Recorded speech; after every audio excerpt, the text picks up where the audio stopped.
We're staying on top of breaking news for you here at midday. I'm Cheryl Preheim. Right now, this active investigation happening outside a school in Atlanta, and we're working to learn more about what's going on. Parents have a lot of questions for certain. We want to get right back to Chase Houle, live outside KIPP Atlanta Collegiate. Chase, you just heard from a parent in the last 20 minutes. What's the update?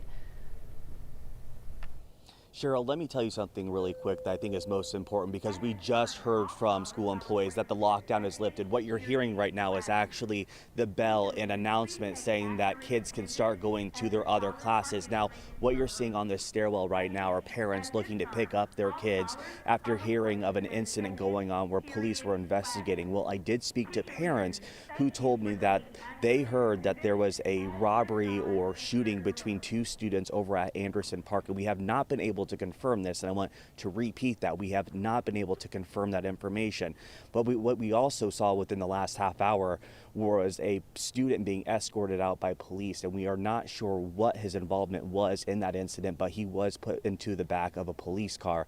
Again, we do not know his involvement. He could be a witness to whatever happened over at Anderson Park. But again, what we know at this hour is that these parents right now had to sit here for over an hour outside of KIPP Atlanta Collegiate waiting to find out what exactly happened that caused the school to go on a lockdown. So again, what we know right now, and what's most important is right now, we heard from an employee say that no student and no teacher or no employee was injured in this shooting. That's again from an employee here from the school, and that lockdown has been lifted after over probably an hour and a half. So Cheryl, right now these parents are just waiting to get back with their kids, and a lot of them are saying that they're going to be taking them out of school early.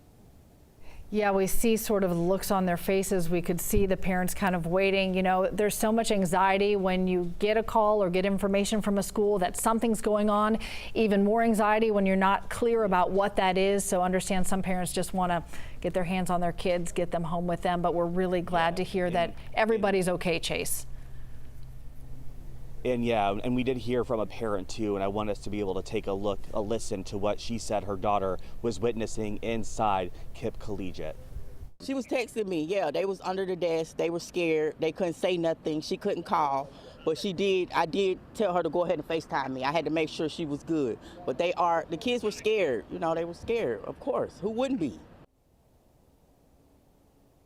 Yeah, I can't imagine how those students were feeling and these parents not knowing what was going on. Just as you mentioned, Cheryl, so much anxiety from everyone here between the parents and the students and the teachers, I can only imagine. So a lot of emotions.